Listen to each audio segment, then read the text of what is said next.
আবু সাইদ মুগ্ধরা 24-এর গণ অভ্যুত্থানে তাদের জীবন দিয়ে তারা একটা নতুন বাংলাদেশ গড়ার স্বপ্ন জাতিকে দেখিয়েছিলেন।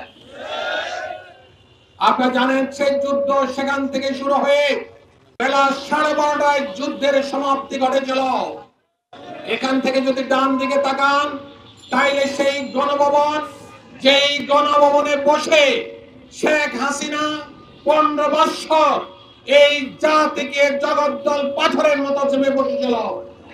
সকল অন্যায় অত্যাচার, সকল জুলুম, সকল মৃত্যুর পরোয়ানা জারি এই গণভবন থেকে শুরু হয়েছিল।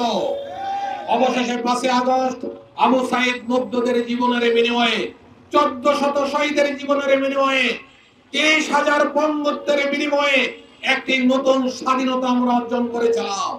জাতি আশা করেছিল এর পরেই সমাপ্তি ঘটবে, জাতি সামনের দিকে এগোবে, বাংলাদেশকে একটি সমৃদ্ধশালী দুর্নীতিবিহীন বাংলাদেশ তৈরি করার স্বপ্ন সবাই দেখেছিল। আগস্টের পরে আমরা দেখলাম পতিত সরকার তার দোসররা এই বাংলাদেশে যে অপকর্ম করেছে, প্রত্যেকটি অপকর্ম সে একই দল 7 আগস্ট থেকে শুরু করেছে এবং এখন পর্যন্ত সেটা চলছে। অবশেষে তারা নির্বাচন তকবি সভা শুরু করেছিল। যখন দেখছে জাতি এটা মেনে নিচ্ছে না, এখন নির্বাচন কমিশনকে বলির পাঠা বানিয়ে তারা তাদের স্বার্থে ছাত্রকে উদ্ধার করার চেষ্টা করছে। আজকের এই স্মারকলিপি অনুষ্ঠানের থেকে আমরা নির্বাচন কমিশনকে হুঁশিয়ার করে দিতে চাই, আপনার মানুষের জন্য হন, আপনার কোন দলের অফিস, নির্বাচন অফিসকে আপনারা বানাবেন না। হুঁশিয়ার করে দিচ্ছে বাংলাদেশের জনগণ এটা কোন অবস্থাতেই মানবে না।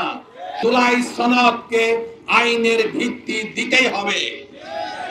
ওনারা বলছেন আইনের ভিত্তি দিতে হলে আপনি যে গণভোট দাবি করছেন, এখন কি সেই গণভোটের সময় আছে? বাংলাদেশের অতীতের ইতিহাস আছে। 21 দিনের মাথায় গণভোট হয়েছিল, 17 দিনের মাথায় গণভোট হয়েছিল।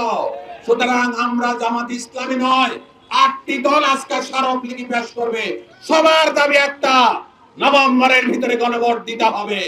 যদি নভেম্বরের মাঝে গণভোট দেওয়া না হয়, জুলাই সনদকে যদি আইনে রূপান্তর করা না হয়, এই জাতি আরেকটি আগস্ট তৈরি করবে ইনশাআল্লাহ।